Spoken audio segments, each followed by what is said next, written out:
Hello everybody. Today I want to talk to you about the real reason why couples, people in relationships, are not able to solve their problems. I have had that problem myself, even with my wife. But as I support and serve couples in high conflict situations, I'm seeing it more and more. For example, just the other day, a lady told me how her husband was having a go at her over a situation in the home. And he went on and on and on and on and on about it, really berating her. And as he did that, the pressure inside her built because the situation that he was upset about, there were rhymes and reasons for it. He didn't have the full information about it. And she wanted to explain. And eventually he got to the point where she was calling her names and accusing her of not being efficient and not being good enough and not doing her work well.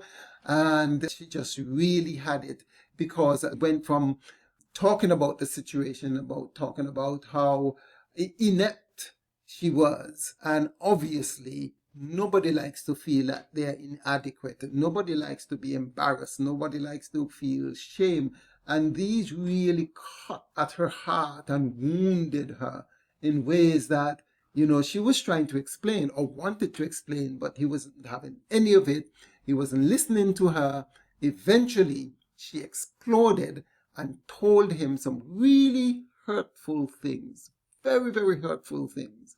And he blew up, swore, cursed her, and actually this was happening on the phone, put the phone down on her. So there was the blowout and the shutdown. I got to think about it, and I have used the mind map to actually try to help me to explain what is going on. And so there is, like I said, this high conflict couple. They are now in the process of trying to reconcile over this issue, but things have been said that were so hurtful that it's difficult for them to navigate the pain that they're feeling based on what they've said to each other. And why is the problem? I tell you what the problem. The greatest problem is that usually when we are triggered, he was very triggered about the event, the situation. When we are triggered, we don't actually see how behavior is impacting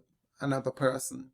So our mind goes offline. That is the intellectual part of our rational part of our brain. The rational part of our brain actually goes blank. We're not thinking properly. We're not analyzing. The analysis that we would normally do if we were our normal, natural, healthy self is no longer working. All we are seeing is the thing that angers us, that triggers us, and we go off at the other person. And while we're doing that, we're not even seeing or understanding or hearing or realizing the great harm and hurt and wounds that we're inflicting.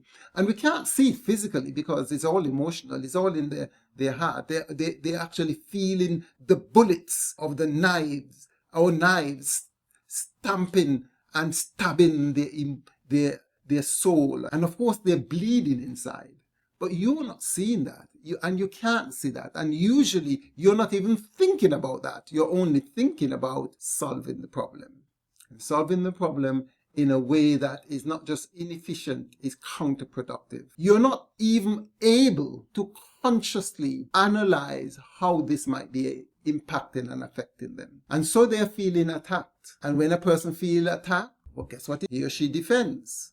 And when you think they're not even taking any accountability of the actions that they have done or should have done, and they're not even understanding where you're coming from, and so you attack some more. And when that person feels backed in the corner like a cornered rat, guess what he or she does? They attack. When they attack, then you get hurt. And when you get hurt, you feel, look, you need to defend yourself. So you become defensive. And when you become defensive, they think that you're not listening, and they attack some more. And then you feel hurt some more, and then back and forth until eventually it escalates and escalates and escalates until somebody blow out, until is some kind of shutdown. And both of you, that the other person is the reason and the cause why you were triggered. And if they didn't say that, you would have been able to handle the situation differently, not understanding and not realizing that you may have triggered and caused that person to counterattack you or react in ways that are equally hurtful and hurting to you. What should we do about this? Obviously, in life, we will at some point in time feel triggered, we will feel hurt, and sometimes it's not even the person that causes this overwhelming reaction. It could be, yes, they trigger it, but deep within your heart, deep within your soul, deep within your spirit, there may be some simmering resentment, or there might be some old wounds and traumas from before, that they say something that triggers the mind, that activates that hurt that was lying there, that trauma, and you overreact to the situation. So the million-dollar question really is, what can we do when we get triggered? Or what can we do? We can't prevent ourselves from getting triggered. We will get triggered and that happens to humans, because that's how the mind and brain is configured, is to look for harm or for anything that's dangerous and create a survival mechanism that will prevent you from being destroyed or hurt. Only that this is happening, not physically, emotionally. Whenever you feel it, because you can feel it, sometimes it happens so instantaneously, it's almost like a reflex. But you can know that something is happening. Your heart beat rises or shoots through the roof. Your fists cleanse. You feel, one person told me that it feels as if their throat is tightening. So you can feel the physical sensations. And when these sensations are happening, what you want to do is to de-escalate. And maybe sometimes you are in the full throes of the fight, of the battle. This is not getting, I'm not hearing them and they're not hearing me. We're not coming to any logical solutions. So let me step back. And what you want to do is basically to stop the escalation, take a break. One of the most powerful and effective way is to just breathe. There is there is a formula for breathing. Breathe in on the count of 4. 1, 2, 3, 4. Breathe out. Hold for 4. 1, 2, 3, 4. Breathe out for 4. 1, 2, 3, 4. Obviously, when you're fighting, you don't have time for all of that. Just breathe in and breathe out slowly. What that does is to ventilate your system and causes the nervous system to begin to regulate itself and calm down a bit. Sometimes it's also good, take a break. You can take a break. You could say, well, look, let's just pause for a minute, because if we continue like this, we'll say and do things that we will regret. Or even if you say, look, I need some water, I'm going to get some water and come back. Do you want some water yourself? I need to go to the toilet.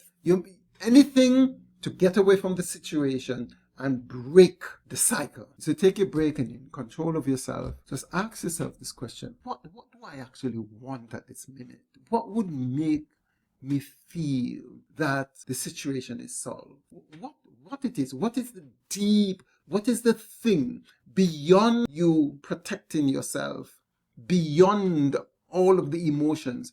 What it is that would solve? What's the baseline solution? And once you get that in your mind clear, you might even want to ask yourself, what is it that he actually wants or she actually wants? When you resume, you get back, before you say what you want and what you need, you could ask a simple question. What would solve this issue for you?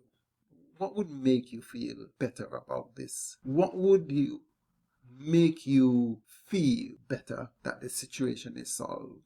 What it is that I can do that would make you feel better. And then both of you could have a discussion about it. And when you get back, you also, in your mind, while you're in control of your mind, determine that you're going to act from your higher self, the best self. If you're a Christian or a person of religious faith, of some kind of religious faith, a person of faith, think of, what would Jesus do? What would God want me to do? What would my best self do in this situation? And be guided by that. All right, I'm going to leave you there with those few ideas to ruminate. And if you are in a situation that you feel, really over the years, you haven't been able to navigate it as nicely and you want some support with that, I have a couple of slots open this week. You can click the link in the description and let's strategize about that. So take care, stay in control, and stay grounded. Talk soon.